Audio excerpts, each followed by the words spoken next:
আজকে শুরুটাই করলাম রোজ দিয়ে। তো রোজটা বানিয়ে নেওয়া যাক, আর রোজের মধ্যে একটু স্প্রে কালার ইউজ করে পুরোটা রোজ আমি রেড করে দেবো। হ্যালো ফ্রেন্ডস, আশা করি তোমরা সবাই ভালো আছো। আমিও খুব ভালো আছি। তোমাদের সকলকে জানাই গুড মর্নিং। নতুন আরেকটা কেকের ডিজাইন নিয়ে চলে এলাম তোমাদের সাথে শেয়ার করার জন্য। তো আমি উপরে দুইটা ছোট্ট ছোট্ট রোজ বসিয়ে দিলাম। এই কেকটা আমি বার্থডে ওকেশনের জন্য বানিয়েছিলাম, আর ডিজাইনটা আমাকে দেওয়া ছিল না, বলেছিল যে ছোট্ট ছোট্ট দুইটা রোজ বসিয়ে দিলেই চলবে, কারণ কেকের উপরে প্রচুর পরিমাণে লিখতে হবে। তার জন্য আমি উপরের জায়গাটা ফাঁকা রেখে দিলাম। সাইডেও আমি একটা রোজ বসিয়ে দিলাম, আর বর্ডারটা আমি হালকা ইয়েলো কালারের মধ্যে দিয়ে দেবো।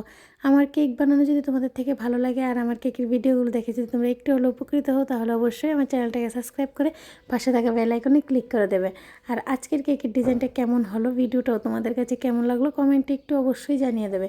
এখন আমি পাতা দিয়ে দিচ্ছি উপরে, সাইডেও আমি কিছু পাতা ইউজ করেছি। আর আরেকটু সুন্দর লাগার জন্য কিছু সুগার বল দিয়ে দেবো, একদম স্মল সিলভার কালারের সুগার বল দিয়ে দেবো। এখন আমি উপরে যা যা লেখা ছিল সবগুলো আমি সুন্দর করে লিখে দেবো। আমার কেকের ডিজাইনটা কিন্তু একদম কমপ্লিট।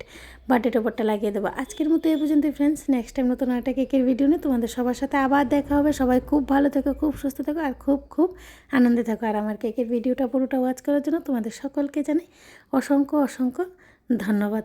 অবশ্যই জানাবে আমাকে কমেন্টে। রাধে রাধে ফ্রেন্ডস।